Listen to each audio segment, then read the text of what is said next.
When I suggested she could help out with buying food since we lived together, my girlfriend scoffed derisively.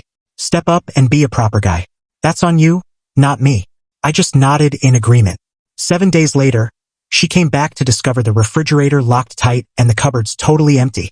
Okay, I have to write this out someplace because my buddies are sick of hearing it repeated. But they're the ones urging me to post it on the internet. It all blew up over a vanished carton of eggs, or rather, their non-existence. My ex-girlfriend, Valerie, and I had been living together in my apartment for a bit more than a year. The arrangement appeared straightforward, or at least I thought so. I operate a small but successful construction company. My hours are extended and tough, but the pay is reliable.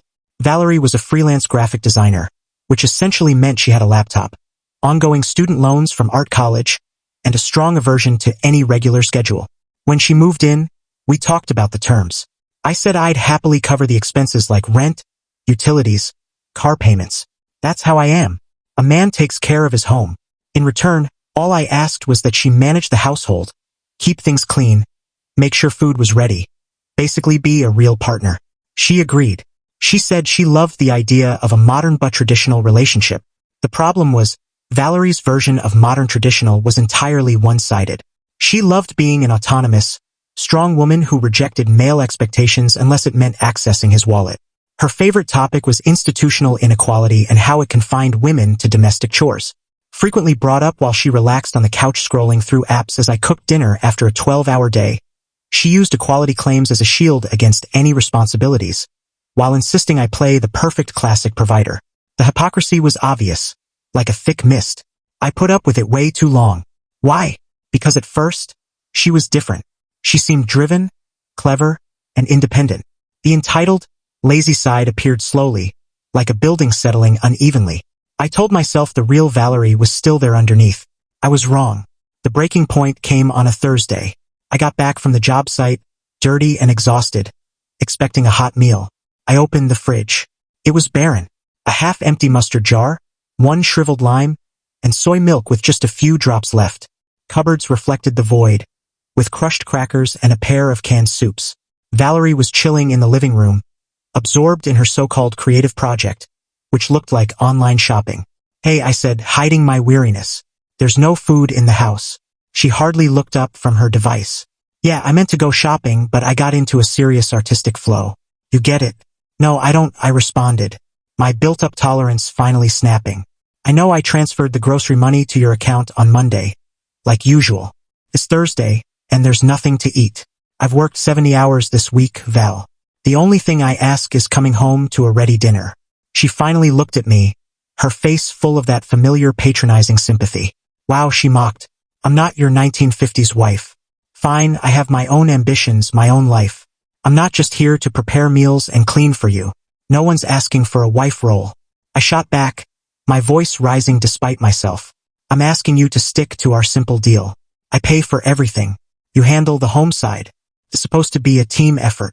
And then she said it, the words that shattered the shaky structure. She stood up, hands on hips, staring with pure disdain. Oh, sorry. Can't you support your girlfriend? Be a man, David. That's your job, not mine. Everything went quiet. All the noise, excuses, endless arguments from the past year stopped. She had said the unsaid reality. She saw me not as a partner, but as a resource. A walking ATM designed to fund her life while she lectured me on my archaic obligations. I didn't yell. No argument. I just looked at her, this stranger in my living room, and a profound calm came over me. I nodded. You're right, I said, my voice oddly even. My mistake. I turned, went into the bedroom, and closed the door, leaving her there, smug and triumphant. She thought she'd won. She figured she'd put me in my place. She didn't know I was about to deliver a long, detailed, and expensive lesson on the true meaning of responsibility. Update 1 the next day, I called out from work. I told Valerie I was going to a site out of state and would be back late. She barely noticed, lost in her online world. Okay, whatever, she mumbled. My first stop wasn't a site. It was a hardware store. I bought a heavy-duty keyed hasp and latch for the fridge. I got new keyed lock sets for every cupboard and pantry door in the kitchen. The cost was about $200. It was one of my best spends ever. My next stop was the grocery store. I went on a massive shopping spree like in the movies. I picked prime steaks, wild-caught fish, organic veggies, gourmet cheeses, craft beers, a 25-year-old whiskey saved for special occasions. I filled 2 carts overflowing. The total was over $1,000 on high-end supplies. Back at the apartment, I started the setup.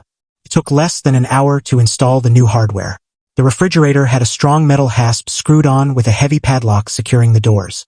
Every cupboard, from the plate cabinets to the spice drawers, now had shiny new locks. Only I had the keys. Then I stocked up.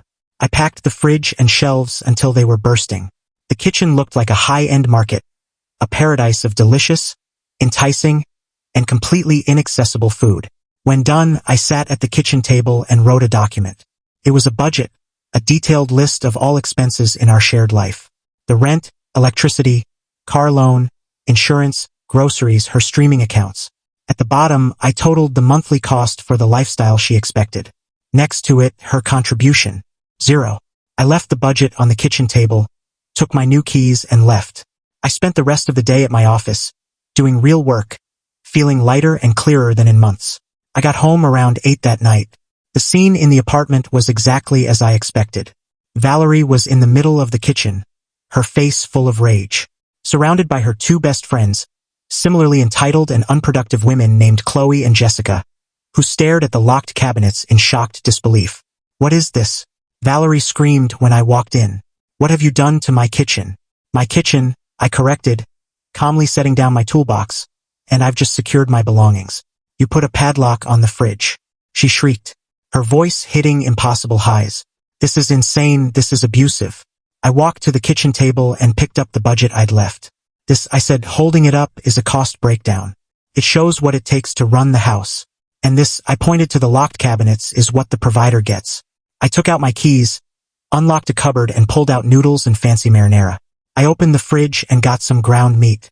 "But what about my food?" she demanded, her voice mixing anger and genuine confused panic. I looked at her, then at her friends, who gaped like I'd grown an extra arm. I gave a polite, empty smile. "You gave a very clear job description yesterday."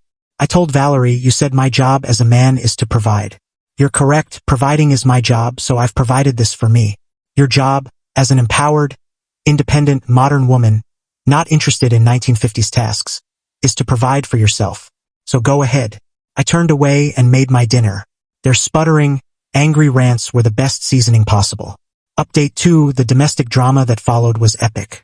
Valerie and her friends, after about an hour of useless shouting and a failed attempt to pick the fridge lock with a bobby pin, retreated to the living room to plan.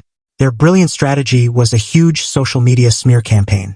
Valerie posted a long, tearful rant online, with a dramatic black and white photo of the locked fridge. She painted her financially abusive and controlling boyfriend, supposedly trying to starve her. Chloe and Jessica shared it right away, adding comments about my toxic control and fragile ego. They thought the online outrage would make me back down. They expected their virtual mob to condemn me. They completely underestimated who they were dealing with. My social circle was a few hundred, mostly industry contacts, clients, and family who didn't care about sob stories. While they fought online wars, I moved forward in the real world. The next morning, while Valerie slept, I ramped it up.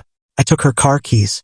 Her trendy little SUV was leased, like her whole way of life, in my name. I was the primary account holder. She was just an authorized user. I drove it to my secure garage across town and parked it in an empty spot. Then I called the leasing company. I explained I was the main owner and removed the ex's permission. I said the vehicle was secure and asked about repossession options. Back at home, I continued dismantling her comfortable life. I canceled her supplementary credit card. I changed passwords for shared movie, music, and e-commerce accounts. I even called her fancy gym, which I paid for, and canceled her membership.